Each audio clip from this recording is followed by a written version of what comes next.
It always goes back to Edmonton, doesn't it? Today we're talking about the latest in Vancouver Canucks and Montreal Canadiens trade rumors because we have some updates from Edmonton Sports Talk Radio regarding Canucks forward. Actually, no, it's not regarding Canucks forward Jake DeBrusk, but it's heavily speculated that Jake DeBrusk is the guy. And we also have ourselves some updates from David Pagnotta on the fourth period, strictly about Kirby Dach and the Montreal Canadiens. So, let's go from west to east and start out with what's going on here. Oilers insider Bob Stouffer on Oilers Now Friday said that if the Edmonton Oilers miss out on a veteran forward in free agency, the next move could be exploring a trade with the Vancouver Canucks. Stay tuned. Now, veteran forwards in free agency, what does that mean? Well, we did just make a video on this YouTube channel talking about how the Oilers have apparently tendered an offer to Claude Giroux. There are some other free agents of guys that are older, more experienced veteran players. I'd say maybe the other big one is Patrick Kane. So I'm not necessarily saying anything about whom it is the Oilers may sign in the next 24 to 72 hours, but if the Oilers miss, if a Patrick Kane goes back to Detroit, if a Claude Giroux goes over to Montreal, if these guys are no longer available, then it seems like a trade with the Canucks is the only thing to do at that point. Let's be real. The Vancouver Canucks are the only actual selling team this season, it seems. Everybody else is trying to lock up and load. The Calgary Flames just got Simon Nemec. They are going for it. The Seattle Kraken, they tried to go for Panarin and Robertson. They're going for it. Chicago just acquired Byram for the 4th overall pick. They're going for it. The Nashville Predators. You can't be not going for it when you have Ryan O'Reilly, Steven Stamkos, and Jonathan Marchessault. Pretty much every single team in the NHL, with the exception of the Vancouver Canucks, has competitive aspirations for next year. The Canucks are the only team, it seems, that's actually willing to sell in a traditional sense, because every other team's looking at all this new cap space and saying, yeah, we can actually spend money now. Let's sign Leo Carlson to an $18 million AAV offer sheet.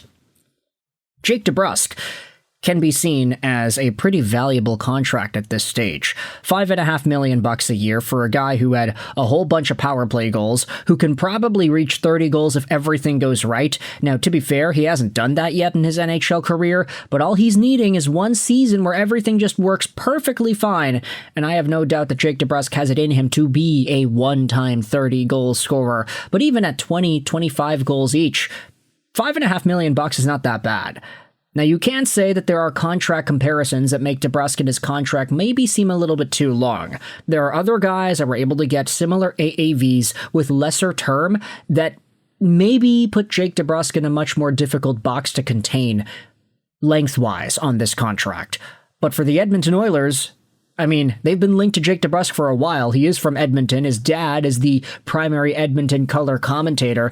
There's no way Jake DeBrusk has not thought about coming over to the Oilers. And even if it's not Jake DeBrusk, there are some other wingers that the Vancouver Canucks have that might be interesting. From Brock Besser to, I guess, the newly departed Evander Kane, we've seen the Edmonton Oilers have exposure to all of these guys. Maybe they're interested, maybe they're not, who really knows. Jake DeBrusk is the main one, though, and there is a question as to what exactly it is the Canucks could get in return.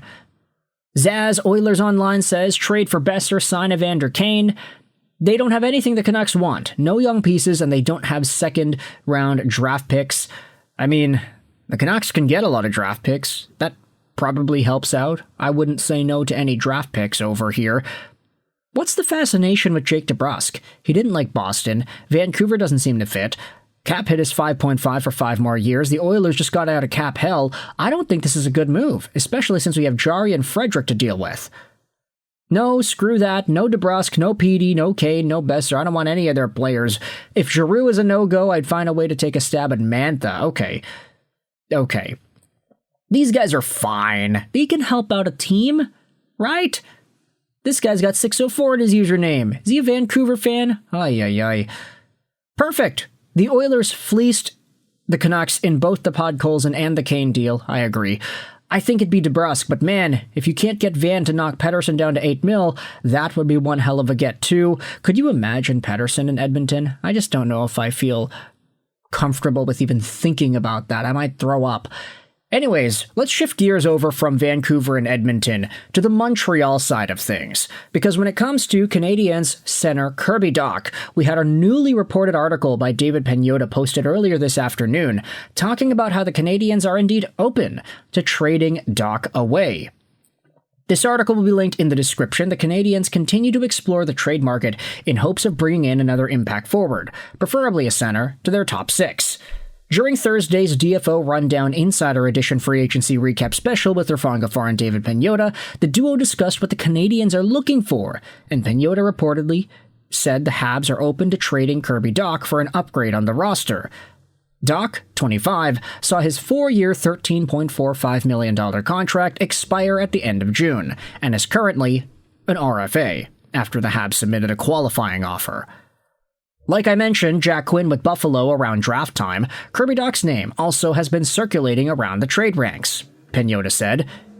He's an RFA. They have to figure out what they want to do, but his name has been circulating around the trade world. With just over $14.2 million in salary cap space, the Canadiens have room to continue to add to their roster, even with RFAs Dach, Zach Bolduc, Arber Xhekaj, and Brett Berard in need of new deals.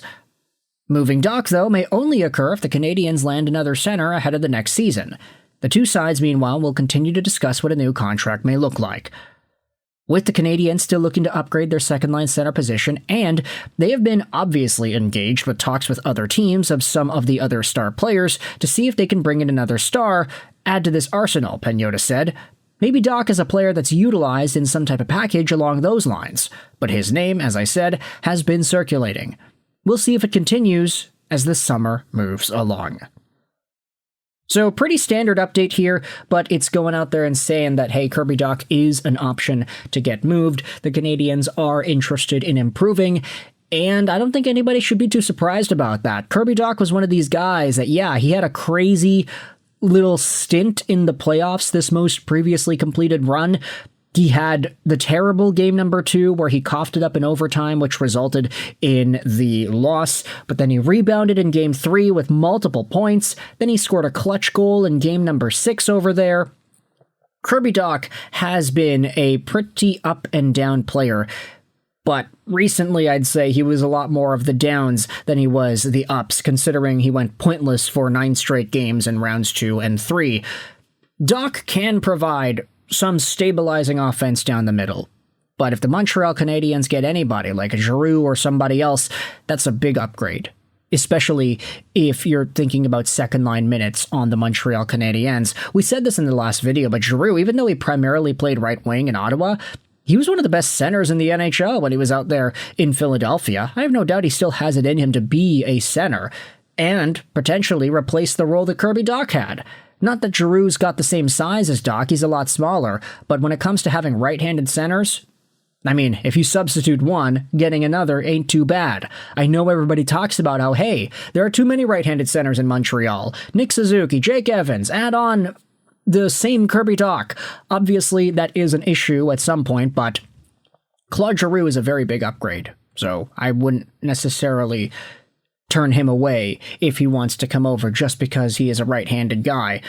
Either way, you can let me know your thoughts in the comment section below. How do you feel about all these trade updates from Jake DeBrusk getting linked over to Edmonton, or at least Vancouver getting linked to Edmonton, and the latest from David Pagnotta and Kirby Dach? Let me know your thoughts in the comment section. Where do you think these players are going to get traded to? Do you think something is going to happen? I hope you enjoyed this video. And bye.